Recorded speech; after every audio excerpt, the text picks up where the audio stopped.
Friends ఇప్పుడే war 2 cinema చూసొచ్చి car లో కూర్చొని రివ్యూ చేస్తున్నాను. ఎందుకంటే నెక్స్ట్ మూవీ కూలీ ఉంది మనకి ఇదే థియేటర్ లో.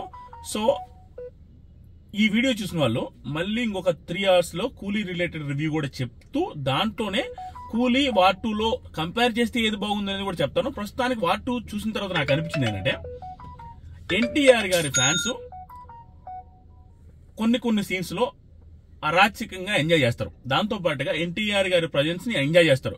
కానీ ఓవరాల్ గా సినిమా మాత్రం చాలా స్లోగా, చాలా డల్ గా, ఖచ్చితంగా బోర్ ఫీల్ అయ్యేటట్టు అనిపిస్తుంది. ఎక్కడంటే మెయిన్ నాకు డిసప్పాయింట్మెంట్ అనిపించింది ఏంటంటే ట్విస్ట్లు ఏమి లేవండి. ఒక్క ట్విస్ట్ కూడా అబ్బా అనిపించిన ట్విస్టే లేదు, అస్సలు లేదు. అన్ని ప్రిడిక్టబుల్ ట్విస్టులు ఉన్నాయి. దాంతో పాటుగా రెండోది నెగిటివ్ థింగ్ నాకు అనిపించింది ఏంటంటే మెయిన్ నెగిటివ్ థింగ్ రెండోది మ్యూజిక్ లో ఒక్క మ్యూజిక్ అమ్మ సంపేడరా మ్యూజిక్ ఎక్సలెంట్ గా లేసింది ఈ సీన్ లో మ్యూజిక్ అని అనిపించింది. దాంట్లో ఎన్టీఆర్ గారి ఆ ప్రజెన్స్ రిలేటెడ్ గా ఆయన వచ్చినప్పుడల్లా ఆ మ్యూజిక్ ఏదైతే ఉందో అది బాగుంది. ఎన్టీఆర్ గారు వచ్చిన ప్రతిసారి తెలుగు ఆడియన్స్ కి నచ్చేటట్టుగా తెలుగు నేటివిటీ రిలేటెడ్ గా దుమ్ములేపు వదిలేశారు ప్రతి సీన్ లో. కానీ హృతిక్ రోషన్ గారు వచ్చిన ప్రతిసారి అదే మ్యూజిక్ తో, స్లో మ్యూజిక్ తో, ఏంట్రా ఇది అంత ఎలివేషన్ రావట్లేదే, డల్ గా ఉంది అన్న ఫీలింగ్ వస్తుంది. ఈవెన్ హృతిక్ రోషన్ గారి ఎంట్రీ సీన్ లో కూడా నార్మల్ స్లో మోషన్ లో తీస్తుంటే నీరసంగా అనిపించింది.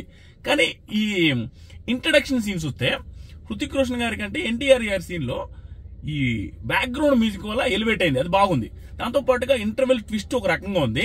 అండ్ ఫైనల్ క్లైమాక్స్ చాలా డల్ గా వస్తుందండి. అండ్ ఫైనల్ క్లైమాక్స్ లో మ్యూజిక్ దుమ్ము లేపుతారు కానీ అంతా ట్విస్ట్ లేకుండా సాఫీగా వెళ్ళిపోయింది. చాలా ప్రిడిక్టబుల్ గా వెళ్ళిపోయింది. నేను ఆశ్చర్యపోయింది, ఏంట్రా ఇది బాగానే వస్తుంది ఎన్టీఆర్ గారు ప్రతి ప్రజెన్స్ బాగుంది. నేను ఫస్ట్ టైం అనుకున్నానంటే సినిమాని సేవియర్ లాగా వచ్చేసాడు ఎన్టీఆర్ అన్న ఫీలింగ్ వచ్చింది. ఇదేదో మీకు డబ్బా కొట్టడానికి ఏం చెప్పాలి, హార్ట్ఫుల్ గా నాకు అనిపించింది చెప్తున్నాను. ఎందుకంటే స్టార్టింగ్ 30 నిమిషాలు చాలా డల్ గా అనిపిస్తుంది. ఏంట్రా ఇంత స్లోగా నడుస్తుంది, ఎన్టీఆర్ గారు రాలేదు, ఆయన కోసం పోయాం కదా సినిమాకి, ఆయన రాలేదేంటి అనుకుంటే ఆయన వచ్చిన తర్వాత కొంత ఎనర్జెటిక్ గా జమ్మని వెళ్ళుద్ది. ఆ తర్వాత చాలా స్లో అయిపోయిందండి. అంటే నాకు ఎక్కడ మైనస్ అనిపించిందంటే ఈ మూవీకి కొన్ని సీన్స్, రేపు ఇప్పుడు చూడు నేను చెప్పింది కరెక్ట్ కాదు చెప్పను నువ్వు ఎక్స్ప్రెషన్ తో, కొన్ని సీన్స్ ఏమనిపిస్తుంది అంటే ఒక ఇద్దరు మనుషులు మాట్లాడుకుంటా ఉంటారు, చాలాసేపు మాట్లాడుకుంటారు. అంటే అక్కడ డబ్బింగ్ సినిమా అవ్వడం వల్ల ఆ లిప్సింగ్ సెట్ కాకపోవడం వల్ల స్లోగా వాళ్ళు మాట్లాడుకుంటా ఉండేసరికి ఆ కాన్వర్సేషన్ ఎక్కువ ఉంటుంది. అంతెందుకు చైల్డ్హుడ్ కూడా ఎక్కువసేపు చూపించేస్తారు. అది ఎంత నీరసంగా అనిపిస్తుంది. అది ఎందుకు పెట్టారో, ఎందుకు చేశారో, స్లో నేరేషన్ అండి అంతా. అయితే ఫైట్స్ మాత్రం మనం మరీ ఓవర్ గా థింక్ చేసి ఫిజిక్స్ అది ఇది ఇట్లా ఎలా దూకుతాడు అలా ఎలా దూకుతాడు అనేది చూసుకోకుండా ఉంటే ఫైట్స్ బాగానే ఉన్నాయి. అని మనం ప్రతి దాంట్లో లాజిక్ ఎత్తుకుంటే అవి కూడా ఏంట్రా అది పాసిబుల్ అవుద్దరా మరీ దారుణం కాకపోతే అన్న ఫీలింగ్ వస్తుంది. ఓవరాల్ గా ఒకటి మాత్రం నిజం, ఎన్టీఆర్ గారి ఫ్యాన్స్ కొన్ని సీన్స్ లో బీభత్సంగా ఎంజాయ్ చేస్తారు. నాకు హార్ట్ఫుల్ గా అనిపించింది ఏంటంటే ట్విట్టర్స్ లో వేరే వాళ్ళు ఎన్టీఆర్ గారి యాంటీ ఫ్యాన్స్ ఈ లుక్స్ అది ఇది అన్నారు. కానీ నాకు జెన్యున్ గా ఒక్క సీన్ లో తప్పించి మిగతా సీన్ లో ఎన్టీఆర్ గారు యాప్ట్ గా సెట్ అయ్యారన్న ఫీలింగ్ వచ్చింది. ఏదో హృతిక్ రోషన్ బీభత్సమైన డామినేషన్ చేశాడన్న ఫీలింగ్ అయితే నాకేం రాలేదు.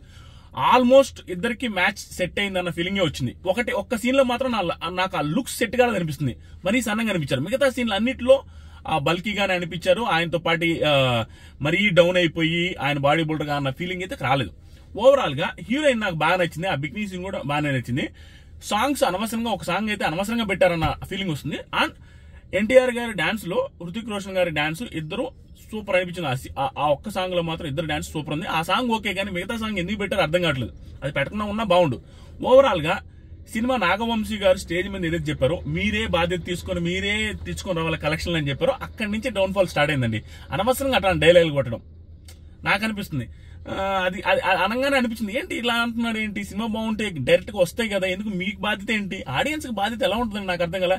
ఎన్టీఆర్ గారి ఫ్యాన్స్ అయినా సినిమా బాగుండాలి కానీ ఎన్టీఆర్ గారి ఫ్యాన్స్ అయితే వాళ్ళు పరిస్థితి బాగలేకపోయినా ఫైనాన్షియల్ గా ఎలా ఉన్నా 4-5 సార్లు సినిమా చూసి మీకు వాళ్ళ కోసం డబ్బులు ఇస్తారా? ఎన్టీఆర్ గారు కూడా అలా కోరుకోరు. ఎందుకు కోరుకుంటారు? అది నాకు చిరాకు అనిపించింది ఆయన ఆ మాట చెప్పడంతో. సో ఆయన అనుకున్నట్టు ఏం జరిగేటట్టు అనిపించలేదు. ఓవరాల్ గా సినిమా అయితే యావరేజ్ కంటే తక్కువ అనిపించింది నాకు.